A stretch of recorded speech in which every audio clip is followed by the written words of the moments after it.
Down low it goes to Dittmer. Dittmer spinning in the lane. Blocked by Harrington. Gets it back. Harrington another block. Down low Zierzau. Sam spinning, working her way in. Goes off glass and in. Her drives. Bounces it to an open Fogt, but that's blocked by Windling. Saved by Danielle Carrier. Stopping. Now it's Zierzau. Left wing, 3. Danielle Carrier knocks it down.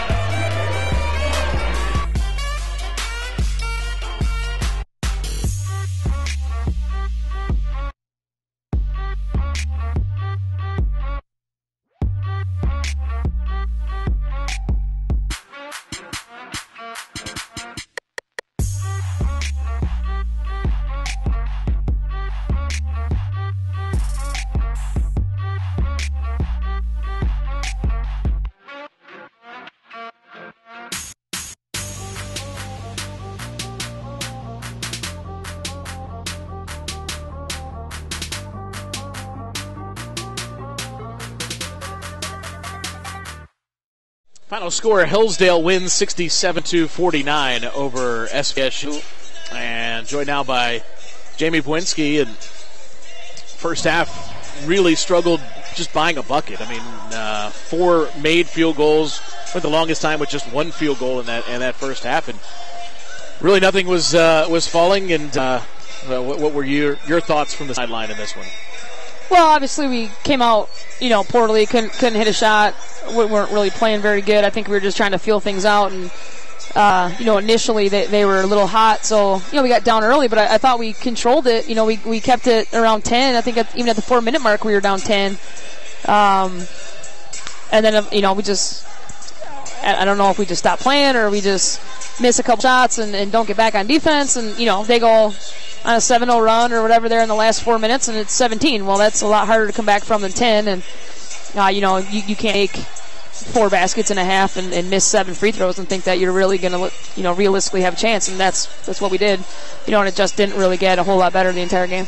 And really for most of the first half, the halftime score was you're down 17, but for most of that first half, you were able to stay in. Yeah. You were getting to the free throw line at least. You actually weren't even making a lot of free throws, but you were getting to the line, and you were able to withstand the fact that you weren't hitting field goals. Yep. And there was some aggressive takes, I thought, to the basket and some drives that made the referees blow the whistle. Yeah, I thought we were pretty aggressive in the first half, but you can't go 4 or 5 minutes with nothing. I mean, we were going possession after possession with no points because we were getting the line, but we weren't making free throws. So, we were struggling there for a bit, and then DC got to the line, but she goes 1 of 6, and there's nothing you can do about that. It's some of that's lack of focus, some of that's I don't know what that is. We practice that all the time. We've always been a good free throw shooting team.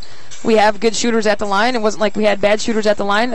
You got to knock some of that stuff down, but it's a it's a situation right now where everything seems to be backwards, and everything can go wrong is going wrong. They had a girl make a 3 that was her first of the year. They have shoot a runner from the free throw line and bank it in, which you'd think when you're only making 4 baskets, at some point one of those is going to go in for you. At least you'd hope so. So it's just whatever's going wrong could go wrong is going wrong on our end, and whatever going right for the other opponent could go right for the other opponent is going right, and it's just a bad place to be in, and we got to find a way to get out of it.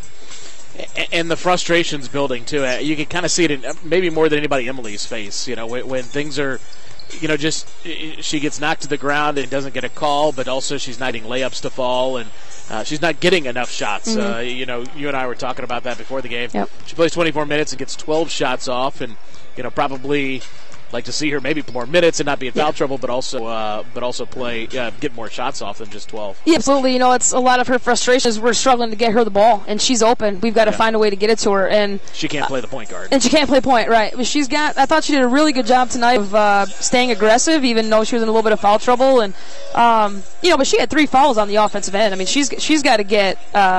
That's a step she has to take where she's playing a little bit smarter than that. She can't be over the back or on 3 of those calls. And one was was a great hustle play where we tried to save the ball out of bounds, and she tried to dive on it and got a foul called on there. So, you can't falter for that. That's a good hustle play. But, 2 are over the backs because she's just frustrated. really just trying to take it out on somebody, and that's a step in her maturation process that she has to take. She's got to be able to settle herself down, and she was 4 of 12, and she's good enough to be 8 of 12. She's getting hit, but I think she's strong enough and good enough to take some of those hits and score, and make it a little more obvious that she's being hit. So it's a growth process with her, and obviously we're glad she's on our side because unfortunately she's fielding 3 defenders at a time. So we're asking her to do a lot, but we're still glad she's on our side.